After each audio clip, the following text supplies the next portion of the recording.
सब्र रखो। जब गुरु देता है ना तो बेहतर नहीं, सबसे बेहतरीन देता है और ज़िंदगी बदल जाती है। फिर खुशियाँ ही खुशियाँ मिलती हैं। संगत जी, गुरु जी का लख लख शुक्राना कीजिए। और गुरु जी का आरती हो रहा है, यहाँ से आप गुरु जी के आरती का दर्शन करिए, आपका कल्याण होगा। बहुत ही सौभाग्यशाली हैं आप जो गुरु जी के आरती का दर्शन आप पा रहे हैं। जय गुरु जी। संगत जी, हम सभी लोग चाहते हैं कि गुरु जी हमें ब्लेस करें और हम सत्संग में जाते भी हैं कि कुछ न कुछ गुरु जी हमें ज़रूर देते हैं। ऐसी कोई संगत नहीं है जो ये ना चाहती हो कि हमें कुछ न मिले। जय गुरु जी। संगत जी, आत्मा क्या है और आत्मा हमसे अच्छा कर्म बुरा कर्म मन कब बदलता है, आइए जानते हैं आत्मा के बारे में। जय गुरु जी। प्रातः काल का समय था। गुरुकुल में हर दिन की भांति गुरु जी अपने शिष्यों को शिक्षा दे रहे थे। आज का विषय था आत्मा। आत्मा के बारे में बताते हुए गुरु जी ने बोला, आत्मा को न शस्त्र भेज सकते हैं, न अग्नि जला सकती है, न जल उसे गला सकता है और न हवा उसे सुखा सकती है। संगत जी, इस आत्मा का कभी भी विनाश नहीं हो सकता है। संगत जी, आत्मा अविनाशी है। यह सुनकर संगत जी एक शिष्य को जिज्ञासा हुई। वह गुरु जी से बोला, किंतु गुरुवर, यह कैसे संभव है? यदि आत्मा का अस्तित्व है, वो अविनाशी है, तो भला वो इस नाशवान शरीर में कैसे वास करती है और वो हमें दिखाई क्यों नहीं देती? संगत जी, क्या आत्मा सचमुच होती है? यह प्रश्न है। जय गुरु जी। संगत जी, गुरु जी मुस्कुराए और बोले, पुत्र, आज तुम रसोई घर से एक कटोरा दूध ले आना और उसे सुरक्षित अपने कमरे में रख लेना और कल इसी समय वह कटोरा लेकर यहाँ उपस्थित हो जाना। जय गुरु जी। संगत जी, अगले दिन शिष्य कटोरा लेकर गुरु जी के सामने उपस्थित हो गया। संगत जी, गुरु जी ने पूछा, क्या दूध आज भी पीने योग्य है? तो शिष्य ने बोला, नहीं गुरु जी, यह तो कल रात ही दूध फट गया था, लेकिन इसका मेरे प्रश्न से क्या लेना देना? ऐसा शिष्य ने बोला। संगत जी, गुरु जी शिष्य की बात काटते हुए बोले, आज भी तुम रसोई में जाना और एक कटोरा दही ले आना और कल इसी समय कटोरा लेकर यहाँ फिर से उपस्थित हो जाना। संगत जी, आगे सुनिए क्या होता है। संगत जी, अगले दिन शिष्य सही समय पर फिर से उपस्थित हो गया। तब संगत जी, गुरु जी ने पूछा, क्या दही आज भी उपयोग हेतु ठीक है? संगत जी, शिष्य ने बोला, जी हाँ गुरु जी, अभी भी ठीक है, दही खराब नहीं हुआ है। गुरु जी बोले, अच्छा ठीक है, कल तुम फिर इसे लेकर यहाँ इसी समय उपस्थित हो जाना। संगत जी, गुरु जी ने आदेश दिया। संगत जी, अगले दिन जब गुरु जी ने शिष्य से दही के बारे में पूछा तो उसने बताया कि दही में खटास आ चुकी थी और वह कुछ खराब लग रहा है। यह बात शिष्य ने गुरु जी से बताई। संगत जी, इस बात पर गुरु जी ने कटोरा एक तरफ रखते हुए कहा, कोई बात नहीं शिष्य, आज तुम रसोई से एक कटोरा घी लेकर जाना और उसे तब लेकर आना जब वो खराब हो जाए। ऐसा गुरु जी ने शिष्य से कहा।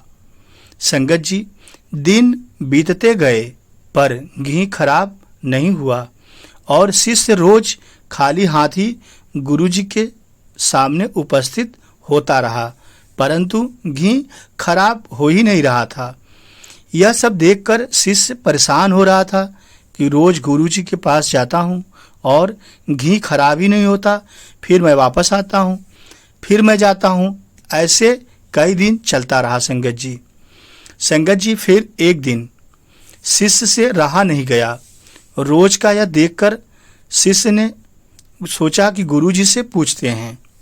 फिर एक दिन शिष्य से जब रहा नहीं गया, तब उसने गुरुजी से पूछ लिया, गुरुवर, मैं बहुत दिनों से पहले आपसे प्रश्न किया था कि यदि आत्मा का अस्तित्व है, वो अविनाशी है, तो भला वो इस नाशवान शरीर में कैसे वास करती है और वह हमें दिखाई क्यों नहीं देती है?